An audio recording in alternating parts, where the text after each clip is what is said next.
So, we want to talk about Confucianism today, and I'll kind of go a little bit slower. Sometimes I talk really fast. I don't mean to, I just get excited. But Confucius is a guy whose shadow is cast across all of Northeast Asia, every bit as much as Buddha. He's known as the first teacher of China. He's known as the Socrates of the East, an unsceptered king ruling over the Chinese intellectual world for over 2,000 years. And I want to tell you this, that far from being a punchline to jokes or a patron sage of fortune cookie wisdom, he is one of the most influential figures in all of history. And his moral school came to dominate imperial China for 2,000 years. Even our own founding father, Thomas Paine, said there's only two guys that need to be in the same class together as the greatest moral teachers in history, Jesus and Confucius. Well, he didn't call them equal, he just said this guy had quite an impact. What about the historical overview? 500 years before Christ, again during the Axial Age, and all these other different worldviews are kind of getting started, a 60-year-old something military general and his teenage concubine wife had a son named Confucius that was born into a very feudal state, very chaotic place in China on the nearly on the east coast.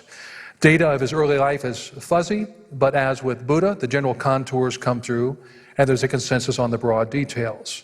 Having been born into a good family, he was one of 11 children, but when his father unexpectedly died, the family was left on hard economic times. But somehow he was able to eke out a good education.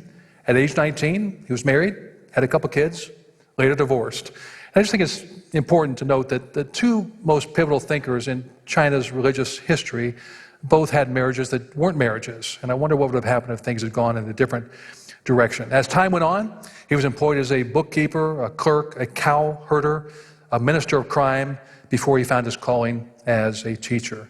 His ideas they were initially rejected in China, initially strongly rejected, as we'll get to in a moment. But given time, his ideas ended up percolating through every echelon of Chinese society and took center stage during the so-called Gilded Age of China's history. Confucianism, much like Buddhism, can get very complex, so allow me the privilege today to refer to mere Confucianism, realizing there are different schools of thought, as we'll talk about in just a moment. Mere Confucianism is what we'll refer to, but we must know this guy, this individual, even though you have maybe just 6 million believers, card-carrying believers of Confucianism today, a very small worldview, you have most of Asia, whether subconsciously or culturally, who've been impacted by Confucius's thought. Later on, after his divorce, he started a school of leadership, and his reputation as a wise teacher grew. He was a true polymath, quote unquote, a literal one-man university with a very homey style and a Socratic teaching method. He taught history, government, philosophy, and ethics, and he placed a high premium also on things like music, poetry, and the arts in general. And while he did, like Buddha, did shy away from theological reflection, he was able to find some free time to delve deeply into divination, and sadly so. Confucius lived in the so-called Zhou dynasty, which was once a model of harmony for all of China, but for a maze of reasons, respect for these time-honored traditions deteriorated so much that things got very bloody and very bad very quickly. The surrounding states have become red in tooth and claw, and this graphic snapshot comes from Houston Smith, where he describes a little bit about how bloody this place had come. Smith says, and I quote, "Instead of nobly holding prisoners for ransom like the good old days, conquerors now just put them to death in mass executions. Soldiers, in fact, were paid upon presenting the severed heads of their enemies to the rulers, almost paid head for head. Whole populations were decapitated, including women, children, and the aged. There were mass slaughters of 60,000 here, 80,000 there, 82 over here, even one time 40,000 heads lopped up at one pop." He closes by saying, "There are accounts of the conquered being thrown into boiling cauldrons, huge vats, and the relatives forced to drink the human blood." Wow. Not in Kansas anymore. Slavery and crushing taxation also fueled the moral mayhem confronting Confucius. Any golden age from China's past had long gone. Harmony, order, societal standards, and respected traditions were hemorrhaging so badly that something was needed, a new social philosophy. Confucius was not looking for his 15 minutes of fame, but it certainly was looking for him. And he became the architect of a plan that would ultimately, not in his lifetime, would ultimately bring moral order to China. Now, I can't spell it out here, but there are kind of various dueling ideologies and philosophies in the background. There always are. One of those is the legalist or the moralist school, who was most strongly reticent to pick up from this new school of thought. They were the school of thought which said that everything, every human, their lives had to be tightly scripted, massive over-regulation. So almost like you have Big Brother on steroids. Everything is tightly prescribed. And while in Confucius's worldview, mature Confucianism also would have a sense of over-regulation, the difference is simply this. The moralist or the legalist school said, we are trying to legislate morality from the top down, by harsh punishment, by keeping an iron fist on people, by holding them down. He said, no. The best way to revive things is to have a focus from the bottom up. From the bottom up, and he focused instead of crime and harsh punishment. He said we must focus on the individual heart. There's a good thought there, I think. It sounds odd, but let me just say this. There are two reasons why Confucius really technically wasn't the founder of Confucianism, in my estimation. First of all, Confucius said, and I quote, "I have transmitted what was taught to me without anything made up on my own." In other words, I'm a reflection of the thoughts of people before me. He was just a conduit of the paleo-orthodoxy from China's golden past, merely giving a revival to the seminal expressions, as they call it, from Chinese civilization at its peak. The second reason why Confucius is maybe not technically the founder is this other part. Confucius's ideas and sayings were recollected and recorded by his followers long after he passed off the scene, much like Buddha. They came after. So mature Confucianism then has both a derivative and a collaborative quality, drawn from material long before Confucius existed, and then put together and collated by his followers long after the scene, after he'd passed off. So just keep that in mind as we spell out some of the key points of Confucianism today. The key question throughout time, is it a philosophy or is it a religion? Yes, it is. According to Cantwell Smith, the question, is Confucianism a religion, is one the West has never been able to answer, and China, in fact, has never been able to ask, because they take it as both. Is it a religion? Is it a philosophy? Well, yes and no. It's a wisdom tradition with religious qualities. But we still have to ask the question, why do some people consider it just a mere philosophy and not a religion?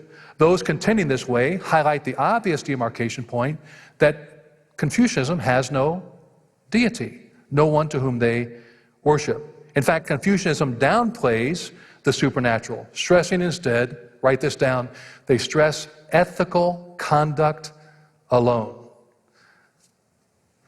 Confucianism never intended to open up anything for worship, and any kind of temples you have or even statues of Confucius are not meant to be worshipped, though some people do in fact do that. They were meant as places just to express deep reverence.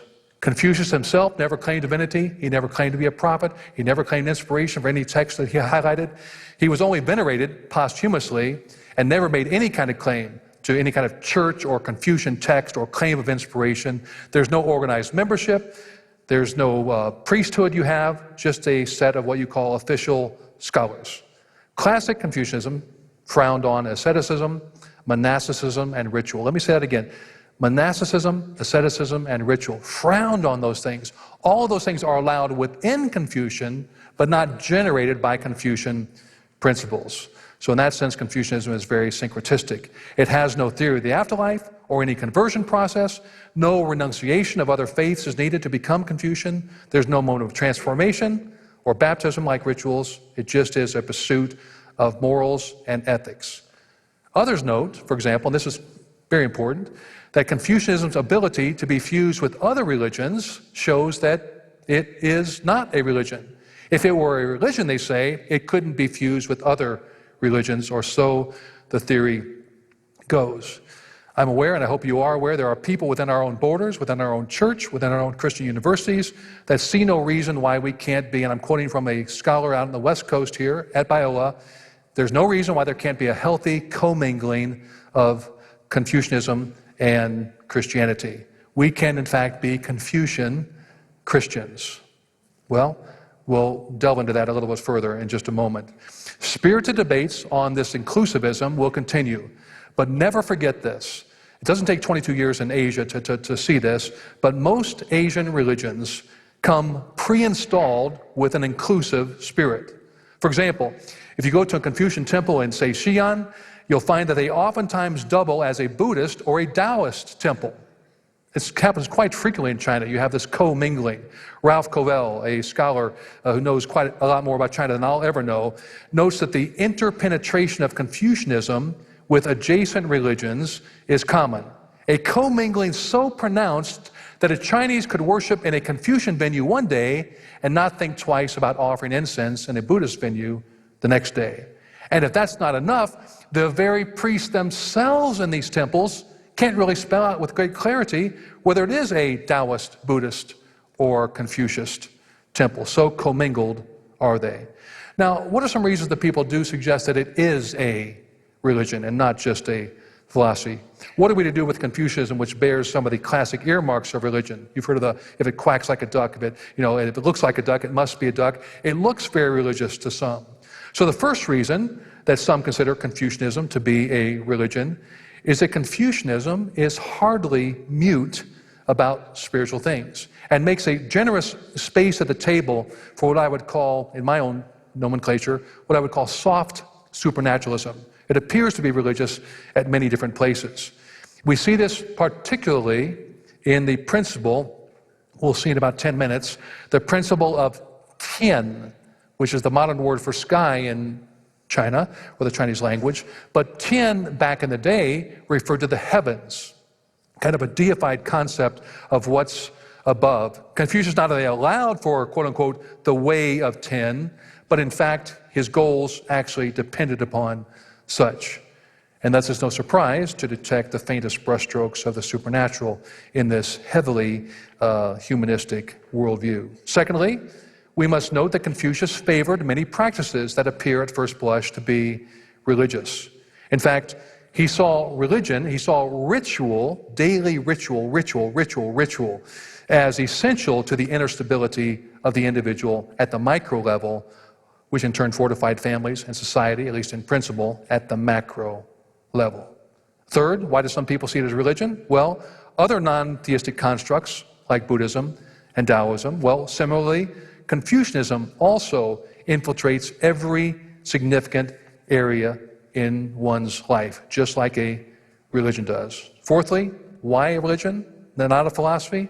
The disciples of Confucius, modern-day adherents, practice what in any other context we'd look at it, we'd observe, it seems to be so religious. Day in, day out, bowing, genuflecting, worshiping, honoring the past ancestors. It seems so similar to a religion. But we could summarize the Confucian concerns simply as ethical rather than eschatological, practical rather than metaphysical. So in forfeiting any notion of a transcendent, we find salvation within. When forfeiting that, any notion of a transcendent relationship is gone, and Confucians have to settle for a religiosity in its most sterile form. They wanted morality. They wanted morals. They wanted a culture without problems, without bothering to stop and to clarify how such could be done without reference to an absolute, transcendent, objective source of moral authority, like Yahweh. Now, one last thing before we move on. For me, I might add this salient point that this is in recent years, since Mao went off the scene and Deng Xiaoping was instituting some of his reforms in China, they've gone through a whole lot of upheaval to determine which religions are okay and which ones are scary. The 5 legal religions in China today are these you have here: Buddhism, Taoism, Islam, Protestantism, and Catholicism. The interesting thing here is that the Chinese government sees a difference between Protestantism and Catholicism. They are 2 different religions. That's how they see it. But note what's not on the list: Confucianism. So to their mind, as they look and see and to try and determine from a secular vantage point what is religious, they say that Confucianism is not religious. It is simply an ethical school and nothing more. And by the way, before I go on, number 3, there are 30 million Muslims in China. So there's a good deal of missiologists today that say if you want to impact the Muslim world, there's many different ways to do that, but they say, you know what?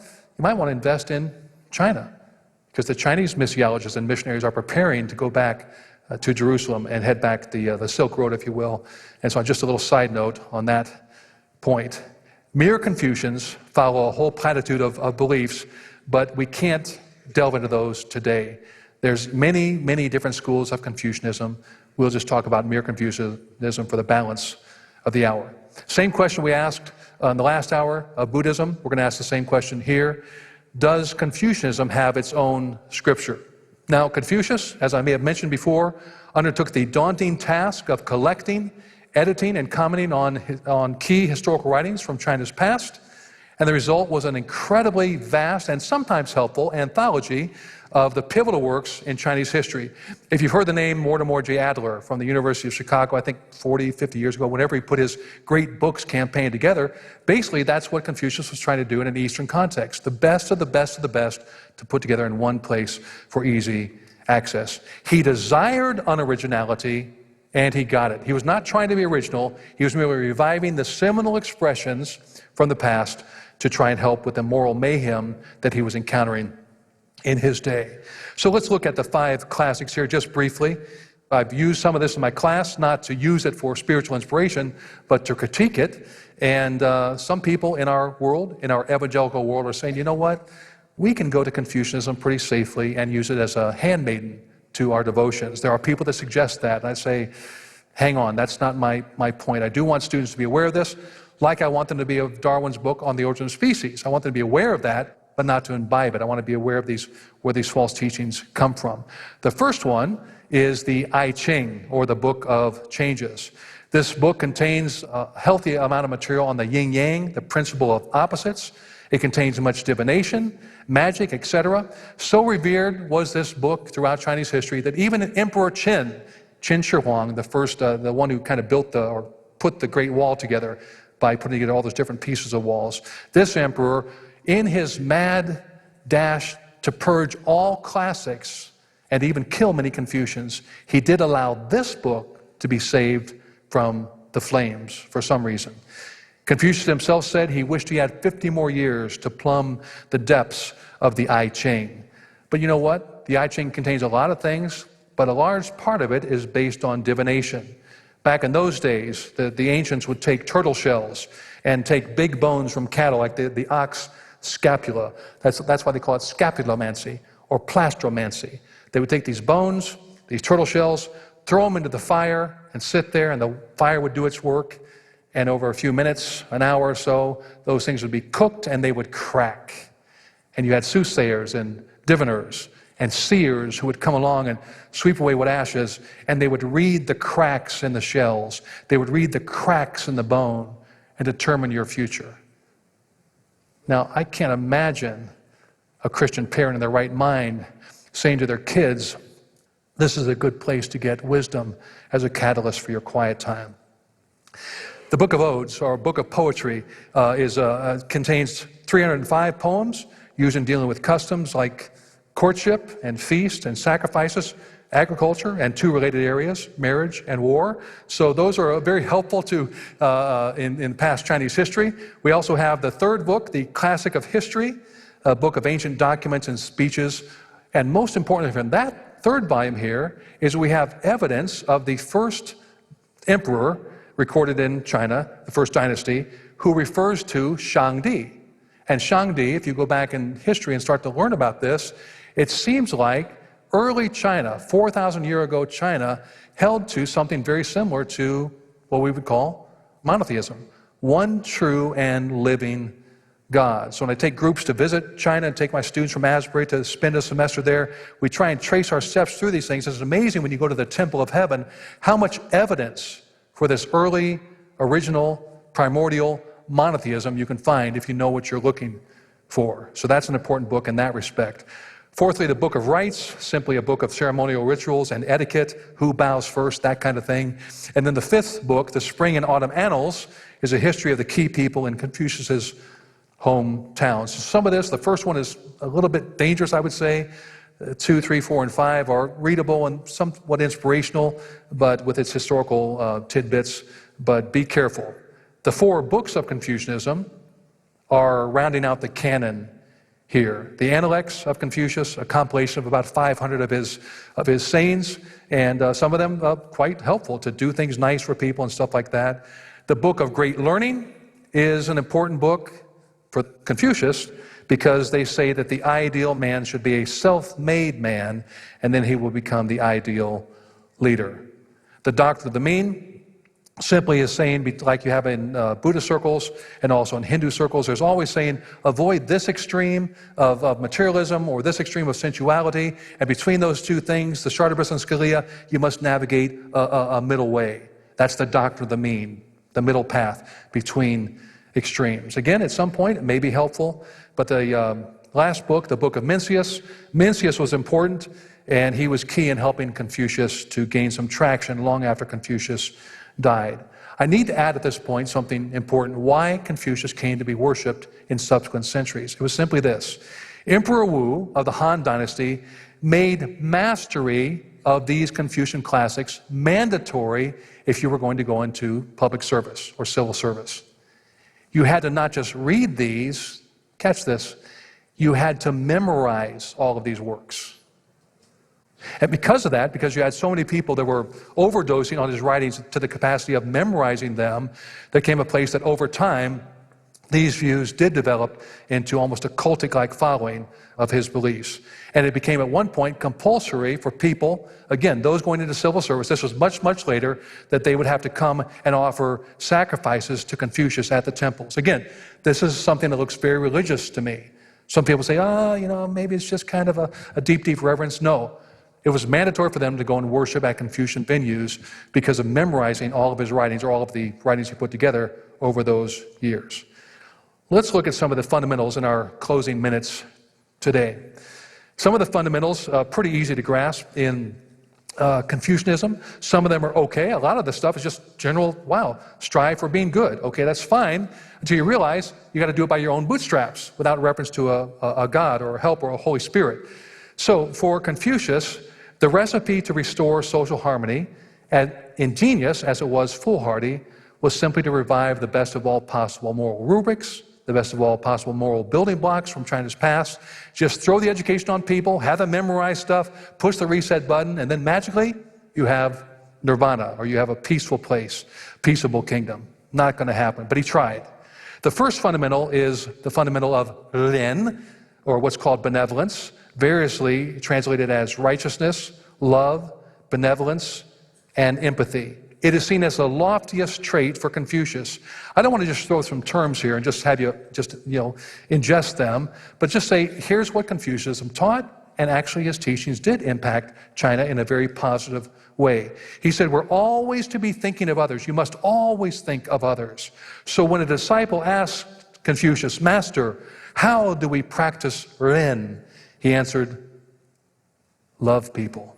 Okay, I'm with him so far. We classic Trinitarians in this room, those that are fully grasping the richness of what it means to be image bearers of the triune God, will appreciate this particular facet of Confucianism. We were made for social beings, as social beings.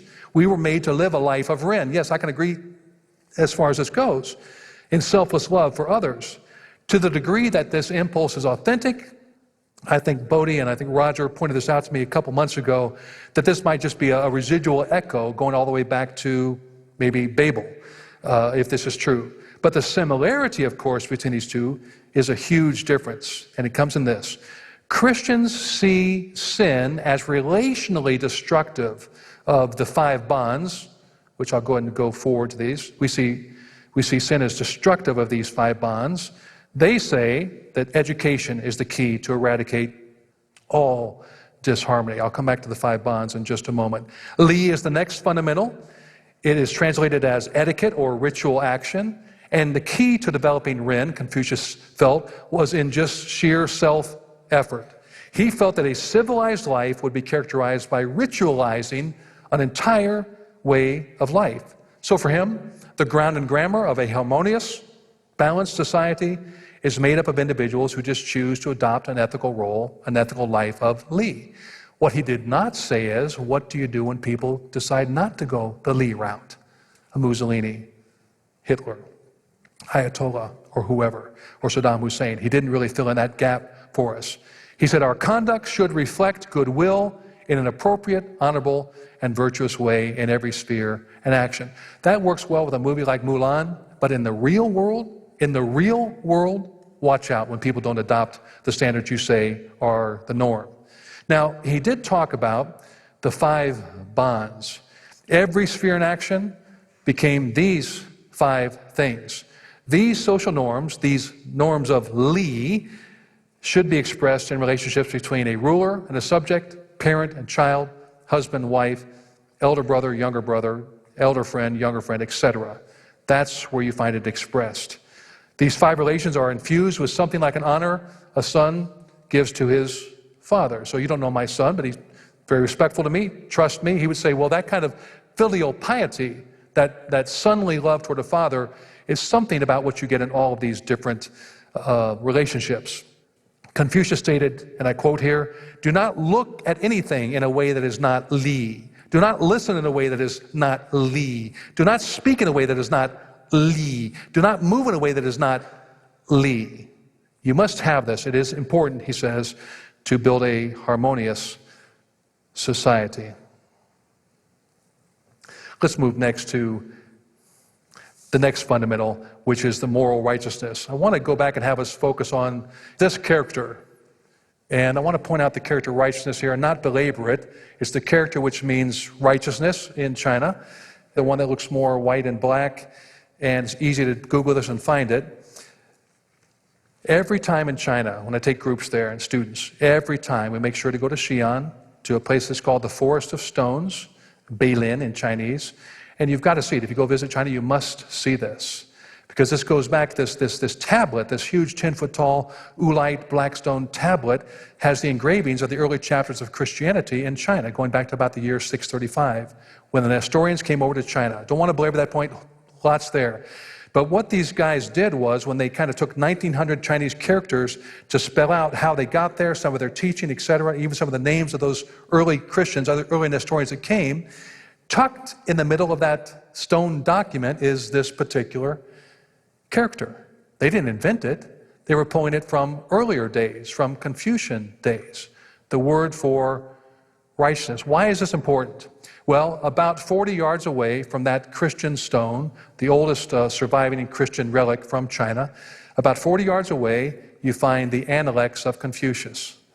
So when you go to see the Christian stone, make sure you track down the Analects of Confucius, because he has the same character there, which is about 1,000 years earlier. So 500 years before Christ, this character is being used. Why am I spending so much time on this, what looks like a minor issue? This character, as all Chinese, or not all, but many Chinese characters, are a composite of different radicals. This one is a composite of 2 different words, which somebody back in the day, 500 years before Christ, put these 2 words together to form a new word called righteousness. What 2 words were fused together to make that? The upper level is the word for lamb, or sheep. The lower word says me. The upper section is lamb. So the pictology, if you will, of this particular word simply says that righteousness is the lamb over me. Linguists who aren't believers haven't the foggiest clue how this could get there. They have no explanation to say that 500 years before Christ, that the picture for righteousness built into the language itself, staring the Confucius day after day after day after day after day, after memorizing all the 9 classics, memorize the answer to all their moral problems is right before them every day. The only answer that comes is the lamb over me. That's the only capacity for real righteousness. And so I don't want to get excited here or start preaching. I'm just saying, wow, tucked in the Chinese language, you find example after example after example of these kind of things. And when Chinese see this, oftentimes they start asking questions, and that's a great place to have them go. They say, why has this been kept from us? That's a good question. But if they can ask the second question, you usually have them right in the palm of your hand. They usually ask the second question, what else has been kept from us? And you wonder why 22,000 to 25,000 people come to Christ every day in China? It's because of things like this, right? And that's a whole other lecture for another time. The middle way, righteousness, a key rubric in Confucian thought. I mentioned about the middle way before, trying to navigate between extremes. We also have, fifthly, the concept of Tian. Tian, if I show this character, this red character, to anybody in China today, Tian, they'll immediately say sky. There are some other variations, but they'll say sky. But back in the day, Tian was not just sky. It referred to heaven, to something above. Even a heavenly emperor who ruled over everything. We can't pursue it here, but it is widely believed that ancient China embraced a clear monotheistic view, a conviction that degraded over time, in no small part, to Confucian principles that slowly deteriorated away by bringing in divination and magic and sorcery and the like. The idea of Tian, granted, can be very confusing, and it's a subject of very, very vast debates today. But it's not surprising to have confusion, because Confucius himself was confused about this. One scholar said that 3 days of the week, Monday through Wednesday, he thought that he enjoyed protection from Tian. The rest of the week, he thought he didn't have protection from Tian. But he said this, he who offends Tian has no one to whom he can pray. So I would just say, if you want to do the study yourself here, you find that you go back in history and do your study and go back to John Ross's book called The Original Religion of China and start to trace this out, that early China, 4,000 years ago, had a clear concept of a monotheistic God, and Tian played in very huge to that. In fact, Tian and heaven were used back in those days interchangeably. If you've studied Greek mythology, that Tian was seen as kind of the Zeus in the Chinese pantheon. If you studied Western philosophy, Heraclitus and Thales and those guys, they had a concept called logos, where you've heard logos before in John's prologue. The word, again, was there long before John came up with the word. And for the Greek philosophers, they said, logos, we have so much chaos in our world, what keeps the chaos together? Heraclitus invented the concept of logos, which, by the way, Socrates and Plato loved that doctrine, because it was just arbitrarily imposed to say, we got to have something to keep stuff together. So when they used logos, for them that meant the ordering principle of all reality. So when John wrote the word, in the beginning was the logos, educated people knew what he meant. They just didn't know that the ordering principle of reality had a belly button. They thought the ordering principle of reality was just a force up there, like Star Wars. So it blew their mind when John said what he was saying. So I won't belabor this. There's so much more here. I'll just leave some of this aside. But there's many contingencies here. Many will disagree, but I challenge you to do your own studies. Lastly, to say this, for Moism, for legalism, for Taoism, and so many other Chinese isms, the concept of Tian was the source of order for all of life, the moral law for the entire cosmos. They thought Tian was anthropomorphic, unpredictable, totally sovereign.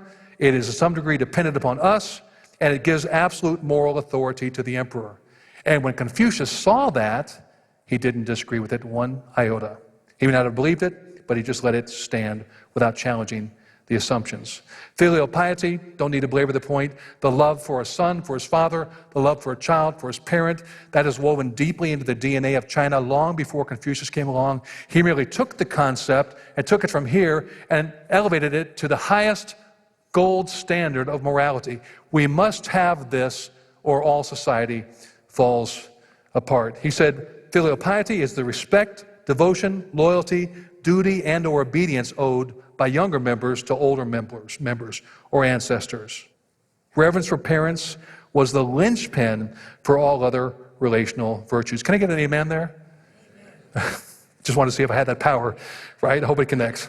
Wow. The love for parents has a linchpin for all other relational virtues. Win is just a concept my wife would love. She's an artist, a quite accomplished artist. And in essence, win is an appreciation for art. And Confucius loved the arts. As a matter of fact, he wanted his whole framework to be a response to the brutishness of people that made human soup and things like that. Far beyond mere appreciation for art, though, the disciples of Confucius were conversant in each skill. The arts aren't just inspiring, but they really pursued it as a vehicle for education. So Confucius would spread his views across all of China by using ritual, by using visual aids, by using drama, by using songs, and he and his disciples would sing and play instruments together and learn poetry together as it was mandatory. He himself personally mastered, I don't know if you know this, wasn't just a guy that sat down and wrote down some deep thoughts. He personally mastered archery, calligraphy, charioteering, and mathematics, and listed poetry, painting, and music as the prime arts. In our closing moments, we have maybe 15 minutes here. Let me quickly turn to the view of origins. I already spelled out the last hour that there's no view of origins here, but let me just go ahead and repeat this briefly again. As with Buddhism and Taoism, Confucius and his followers barely ever even thought of the idea of origins. Now, some of this is due to Confucianism's being long on practice and short on theory, with almost a pathological horror for abstractions like Buddha. But of course, that's ironic because they trafficked in horrible abstractions. But truth be told, it's rare to find any early Asian thinker deeply reflecting on ultimate origins. It just wasn't open to them. And Confucius is no exception. In Confucianism, since the universe was seen as self-generated, self-contained, and self-maintained, there is simply no need for a creator. They cannot allow a divine foot in the door. Do not apply. Will not work. Go elsewhere. So if they have no view of origins, we also suspect they also have no view of the afterlife. I think I wanted to mention here that every Supreme Court decision that takes place, you have a big marble frieze, it's called, of 18 lawgivers through our history. And tucked there, along with Hammurabi and Solomon and even a guy named Muhammad, you find right there tucked in the middle a guy named Confucius. And our own Thomas Paine, as I mentioned, said he was one great moralist, one of the greatest moralists of all time. But we can cover that later. Just be aware that somebody in the past said, you know what, he deserves to have an inclusion in the great lawgivers of our day. What about their view of the afterlife? Though Confucius was very meticulous on how ancestors were to be venerated, he never delved into the hereafter at all. This, again, is one of the main reasons when you go to a Confucian funeral or when you have a Confucian friend whose family member dies, there's nothing to offer there. And sometimes people in a Taoist perspective, when their family member dies, they even will go somewhere else for edification or somewhere else for a funeral, go outside their worldview, if you will. And here in Japan in particular, and I hesitate to say this because I have not been part of this, but some of our Japanese missionaries have found a real inroad when you have some Confucius family members that die. They found an inroad into the Confucian heart by saying, we'd like to help. We would like to offer a free funeral or at least help you in your grieving process. They found a very creative way into the Confucian heart by commiserating with them when they can't go to their own Confucian priest and ask for help. Confucius, much like with Buddha, with his illustration of the poisoned arrow, Confucius also was very meticulous in saying, I want to live in the here and now. And he had little to offer, nothing to offer in my mind, soteriologically or eschatologically, two very important things for us Christians. And therefore, Confucianism simply can offer no hope beyond the grave. When asked about death, Confucius said, if we don't know about life, how can we know about death? And those kind of evasive fortune cookie responses here underscore the stereotype we Westerners have of Confucius, who tend to sound profoundly sagacious, but when you disambiguate what they say, like my very words there, what was he really saying? It really doesn't make sense at all. In closing, our last few minutes, I want to delve into how we reach out to the modern Confucian heart. But let me tell you how Confucianism was received initially when he proposed these ideas. His road to becoming the orthodox school for 2,000 years in China was anything but simple. It was supported later on, but initially people said, I don't want any part of that. And by the way, when he was trying to teach a new dog old tricks of this magnitude, he encountered massive resistance, and it required more than one lifetime to have this happen. He himself never lived to see the Chinese utopia of his dreams, a utopia, by the way, as with communism, that will never, never arrive. The promise is there, but it can't arrive. Why? Because it's a man-made construct, and thus it's doomed from the very get-go. Well, while pursuing reform, Confucius survived near starvation, endured banishment, and dealt with much rejection. 3 rulers were so threatened by Confucius, they tried to have him assassinated. And toward the end of his life, he considered himself an absolute failure, and most of his friends agreed with him. Little could they envision that a century or 2 later, his views would take deep traction in China, and his ideology would influence billions of Asians through time.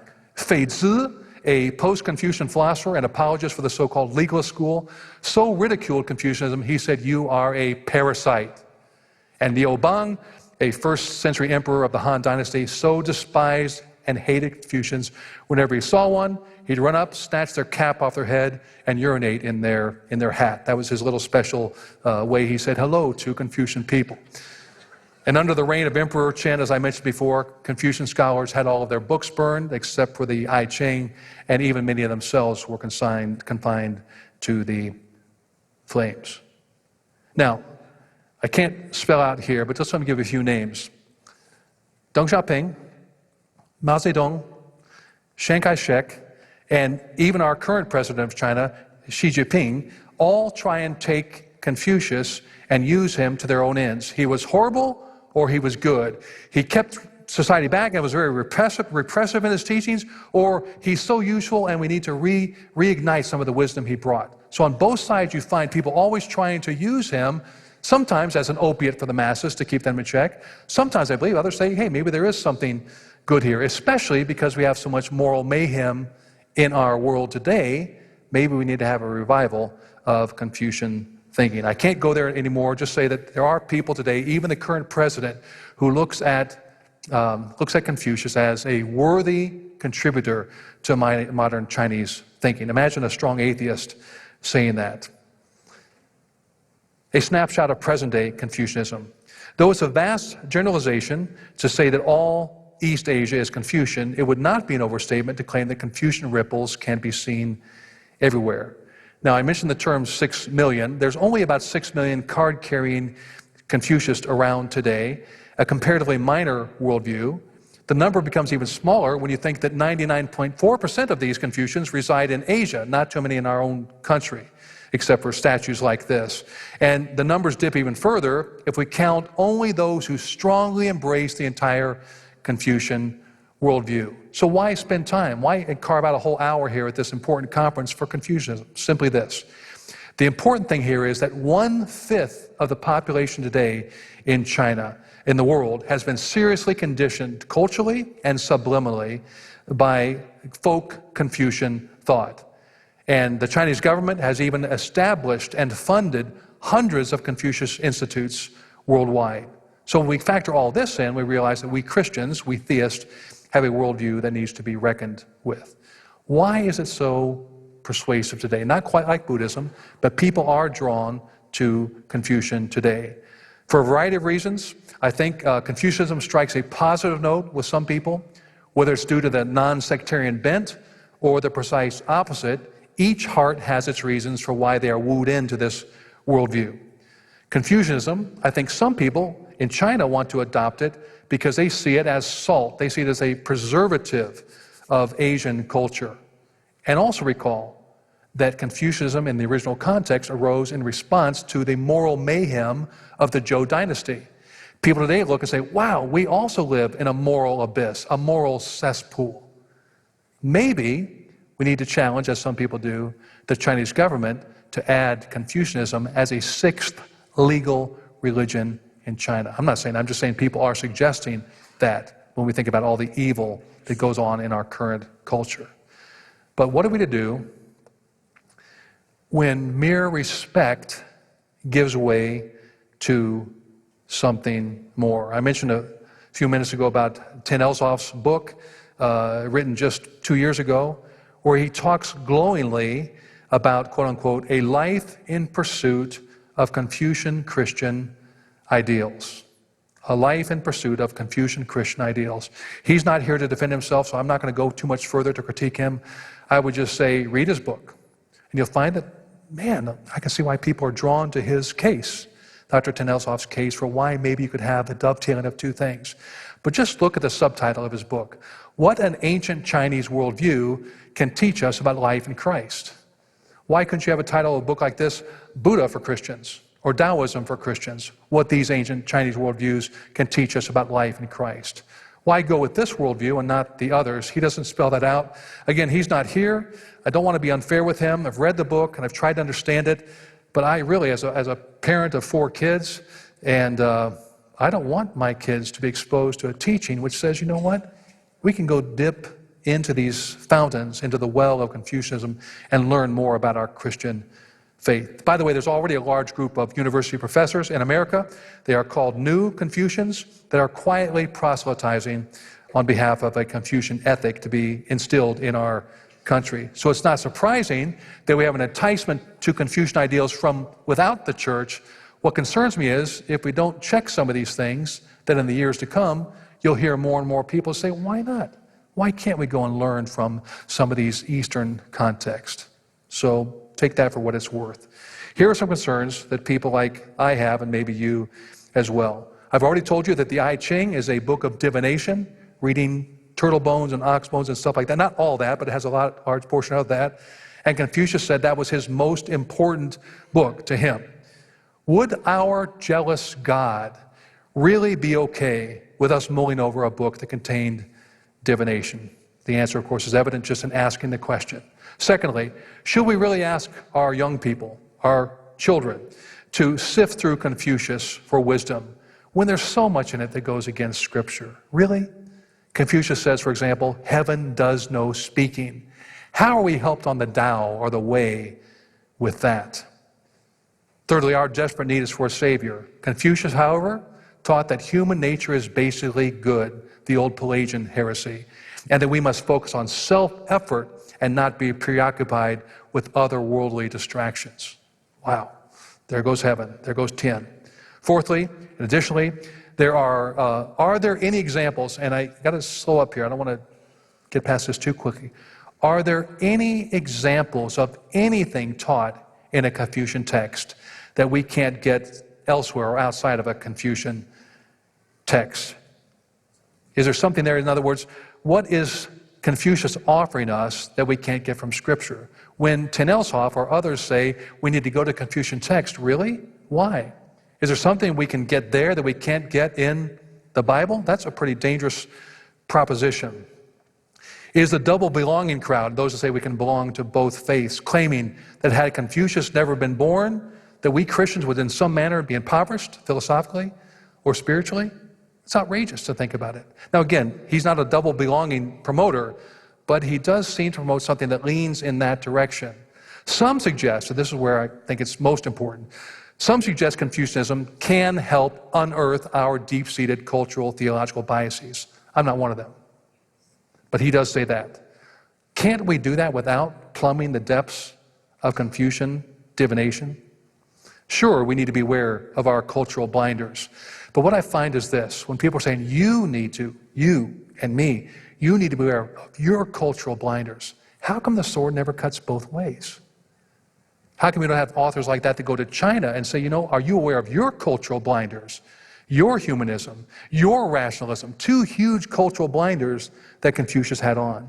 I wonder if these ones that are pushing for syncretism also push the other side as well. Thinkers like Calvin, Luther, and Wesley never lauded the benefits of sipping at the fount of Southeast Asian thought. Why does our thought supersede that of Calvin, Luther, and Wesley? Thinkers like Ten-Elshoff usually are long on finding common ground, but weighed and found wanting when noting some of the serious weaknesses in Confucianism. Now, you're not in my context. I spend 6 months a year in China, and when I hear people, Confucians, former Confucians, those who repent of their former ways, those that see the error of their ways and its underlying false teachings, what would they say if they notice in the West, in academia, in evangelical schools, that you find someone's fashioning that the Analects of Confucius can somehow be used as a handmaid to devotional depth? They would be horrified. And why stop with Confucius, as I mentioned a moment ago? Why not plunder any humanist for devotional insight? Why not become a Taoist Christian or a Buddhist Christian? Again, asking the question is to answer it. Confucius's words, so often very wise in their fortune cookie format, carry little more weight than a newspaper obituary. Why? It's just the words of men. It's just the words of man with no real authority. And every thinking Christian should say that our mandate is from the real 10, the original God of China, the original monotheism, the original Yahweh. And thinking otherwise can be very dangerous indeed. And by way of a side note here, when you start talking about the original monotheism and open up that door and done your research, that opens up incredible doors for evangelism. Because you're not imposing some Western imposition upon China. You're saying, I'm just trying to return to the God that was here in the opening chapters of your history. It shocks them. And it does, I think, in some places, does open up a rapport for conversation. What about common ground between Confucianism and Christianity? I've got 5 minutes. I may slip over this very quickly and say there is some common ground. There is something about pursuing moral things and righteousness. But I'll slip quickly to the clear and obvious differences. Their goal is to have a structured society. I also want to have a structured society. But our main goal is to love God and to follow His will. They say mankind inherently is good. We say mankind is inherently fallen and evil. Confucius says we've lost the Tao, we need to recuperate it. Jesus says, I am the Tao. I am the way. There is no other way. So they are inclusive, we are exclusive. They say right doing in principle leads to right being. We say just the opposite. They are man-centered, we are God-centered. They have a founder who wrestled with sin. We have a founder who was the answer to sin, and on and on and on. I won't belabor the point here. I have 5 inconsistencies. I think I have time just to deal with 2, so we'll see how far we can get. The biggie, the big inconsistency for Confucianism is that man is basically good in nature. He can rectify himself. He or she must regulate their own conduct. And no matter how spiritual that sounds, it only bubbles forth from a humanistic thinking that is entirely arbitrary. Outside of being justified by the Holy One of Israel, there is no hope for anyone placing salvific weight in those man-crafted guidelines of Confucius.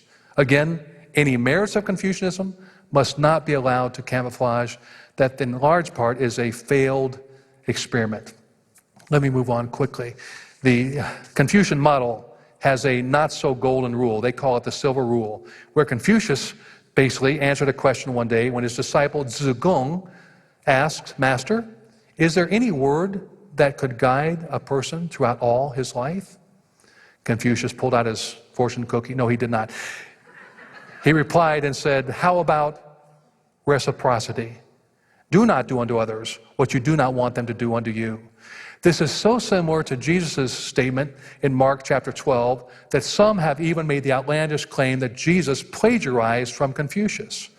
But this charge lacks punch when you realize that both statements are really quite opposite from each other with a huge difference.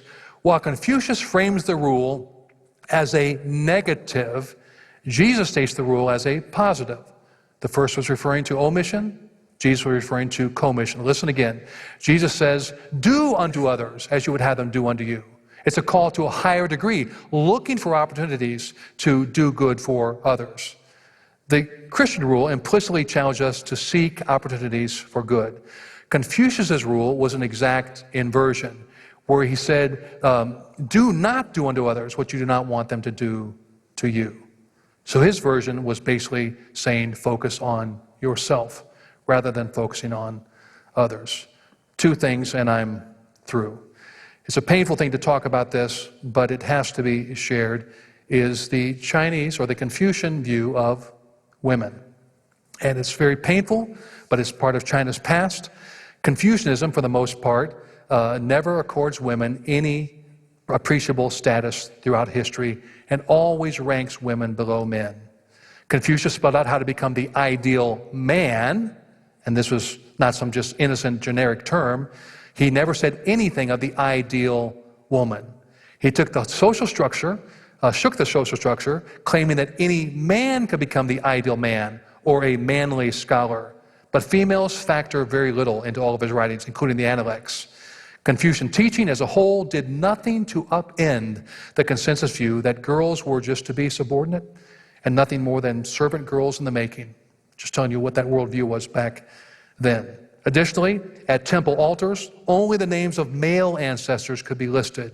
And in the book of history, one of the classics, women seem to be only mentioned when it's to blame them for something, for bad things. And this stands in stark contrast to our Lord, who had a breathtakingly inclusive perspective in his compassionate outlook toward all. And you see nothing like that in Confucian thinking. So I would just not want to blame him. He didn't invent this. He was born into this patriarchal period, but he didn't do anything to solve matters. Having said that, long before the practice of foot binding came about, Confucian ideology did nothing to loosen the psychological fetters that women had in being valued as less than men. One poem that Confucius read with his disciples goes like this: "Sons shall be born to him, they will be put into sleep on couches and have clothed in massive robes. They will have scepters of kings to play with. But daughters, if they're born to him, they'll be put to sleep on the ground, they'll be clothed in wrappers and have floor tiles to play with." Pretty strong contrast. The clear, sad message is that girls are inferior to boys in this philosophy. Look at the yin-yang principle. If you research that, you'll find the yin and yang, the light and dark side of a hill. That motif is very famous in all of Asian culture. And you have this dialectic, if you will, between negative and positive things. Go and do the research today. Go and Google it and go and see that the positive traits inevitably are male traits and the negative traits are inevitably female traits. You have luminosity for the male, quickness, motion, aggression. For the female, you have negative qualities like cold, darkness, graves, death, passivity, ghosts, submission, emptiness, and fear. What I would call the foot binding of the mind. Imagine the psychological straitjacketing to millions of young girls over the centuries, having their gender and personhood undeservedly linked with negative things. Imagine also the tragedy for millions and millions and millions of young men who also had equal damage to their thinking, having their gender and their personhood undeservedly linked to the positive.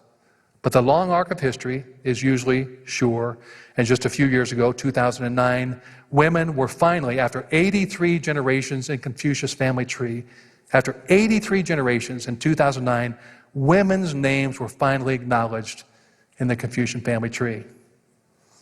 It's an amazing thing. What about God's word versus man? We don't need to go too much further into that. This whole system is humanistic to the core and thus rotten to the core. It sounds good, but it can never arise above humanistic thinking. Christianity, when properly understood, this is where people try and put the two together. Christianity, when properly understood, is not weighed and found wanting of anything that Confucianism offers. But Confucianism is, by strong contrast, when properly understood, is weighed and found wanting and in desperate need of what Christianity offers. Our time is gone, but I hope you'll allow me some liberty just to finish with one last illustration, which packs some punch, and that has to do with river elegy. Back in the year 1988, 1 year before Tiananmen Square, and keep in mind, there is a connection there. 1 year before, the Chinese government allowed the airing of a documentary on CCTV, the state-run TV, allowed it twice in the summer of '88, this thing called river elegy. This is the Yellow River in China, a massive, huge river that's just gorgeous, and we'll take my students there. We want to make sure we dip every true, authentic Chinese has to dip their foot in the Chinese river, the Yellow River, and it's become a symbol for a lot of people. My closest friend in China told me one time, quote unquote, Confucianism buried the Chinese and became the curse on China.